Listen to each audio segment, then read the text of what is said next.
ଆଜି ବନେଇବା ପିଆଜ ସଣ୍ଡା ବରା। ପିଆଜ ସଣ୍ଡା ବରା କେମିତି ବନେ? ପିଆଜ ସଣ୍ଡାକୁ ଭଲ ଭାବରେ ଧୋଇକି ମୁଁ ଛୋଟ ଛୋଟ କାଟି ନେଇଛି। ଯେତେ ଛୋଟ କାଟିବେ ସେତେ ଭଲ। ଛୋଟ ଛୋଟ କାଟିଲେ ଭଲ ଭାବରେ ସିଝିଯାଏ। ମୁଁ ପୁରା ଛୋଟ ଛୋଟ କାଟି ନେଇଛି। ଛୋଟ ଛୋଟ କାଟି ସାରିଲା ପରେ ପାଉଲକୁ ନେଇ ନେଇଛି। ପାଉଲେ ନେଇ ନେଇଛି ମୁଁ 2 ଚାମଚ ବେସନ, ବଡ଼ ଚାମଚ 1 ଚାମଚ ନେଇଛି କର୍ଣ୍ଣଫ୍ଲୋର, ତାପରେ ହଳଦୀ ଗୁଣ୍ଡ, ଲଙ୍କା ଗୁଣ୍ଡ, ସ୍ୱାଦ ମୁତାବକ ଲୁଣ, ଆଉ କିଛିଟା ଅଦା ରସୁଣ ପେଷ୍ଟ ଆଉ ଜିରା ତା ଦେହରେ ଗୋଳେଇ ନେଇଛି। ତାପରେ ମୁଁ ତା ଦେହରେ ଟିକେ ପାଣି ଦେଇ ଭଲ ଭାବରେ ଗୋଳେଇ ନେବେ। ତା ଦେହରେ କିଛିଟା ମୁଁ ପକାଇ ଦେଇଛି ଧଳା ରାଶି, ତାକୁ ଗୋଳେଇ ନେଇଛି। ପକୁଡ଼ି ଭଳିଆ ଗୋଳେଇବେନି, କାରଣ ବଡ଼ା ତାକୁ କରିବା ଛାଣିଥିଲେ ଟିକେ ପତଳା ଗୋଳେଇଥାନ୍ତେ, ଟିକେ ବହଳିଆ ଗୋଳେଇବେ।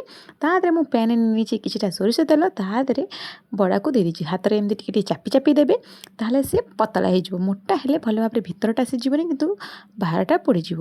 ଟିକେ ମିଡ଼ିୟମ୍ ଆଞ୍ଚରେ ତାକୁ ଫ୍ରାଏ କରିବେ। ଜୋର ଆଞ୍ଚରେ ଟୋଟାଲି ଫ୍ରାଏ କରିବେନି, ନହେଲେ ଉପର ପୁରା ଗୋଲ୍ଡେନ୍ ବ୍ରାଉନ୍ ହେଇଯିବ, ଭିତରଟା କଞ୍ଚା କଞ୍ଚା ଲାଗିବ। ତ ମିଡ଼ିୟମ୍ ଆଞ୍ଚରେ ତାକୁ 4-5 ଥର ଉଲଟେଇକି 10-15 ମିନିଟ୍ ପର୍ଯ୍ୟନ୍ତ ଭାଜିବେ, ଗୋଲ୍ଡେନ୍ ବ୍ରାଉନ୍ ହେଲା ପର୍ଯ୍ୟନ୍ତ। ଦେଖିବେ ବହୁତ କ୍ରିସ୍ପି ହେବ ଆଉ ବହୁତ ଟେଷ୍ଟି ହେବ।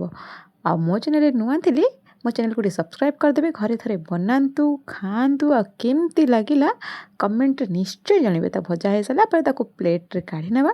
ରେଡ଼ି ହେଇଗଲା ଆମର ପିଆଜ ସଣ୍ଡା ବରା। Bye bye.